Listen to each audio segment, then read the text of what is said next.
Good morning. खरं तर हे पेंटिंगचं काम आम्ही येण्याच्या आधीच करायला पाहिजे होतं, पण आमचं आणि ओनरचं थोडं डेट्सवरून मिसअंडरस्टँडिंग झाले, त्याच्यामुळे आत्ता करावं लागतंय. आणि हां, ज्यांचं हिमोग्लोबिन कमी आहे ना, त्यांनी प्लीज खजूरमध्ये असं तूप टाकून खा. एकतर हे खूप यमी लागतं आणि प्लस आयर्न रिच पण आहे.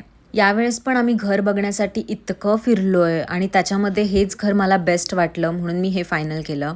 कारण बाकीची घरं बघितली होती ना, त्या घरांमध्ये भरपूर कामं करावी लागणार होती. आणि हा आहे श्लोक, जो माझे सगळे व्हिडिओज बघतो. त्याची आई आणि तो दोघंही खूप गोड आहात यार तुम्ही. जसे आपण मोठे होतोय ना, तशी बर्थडेची एक्साइटमेंट थोडी थोडी कमी होत चालली आहे का? हे फक्त माझ्यासोबत होतंय की तुमच्यासोबत पण होतं, प्लीज मला कॉमेंटमध्ये सांगा.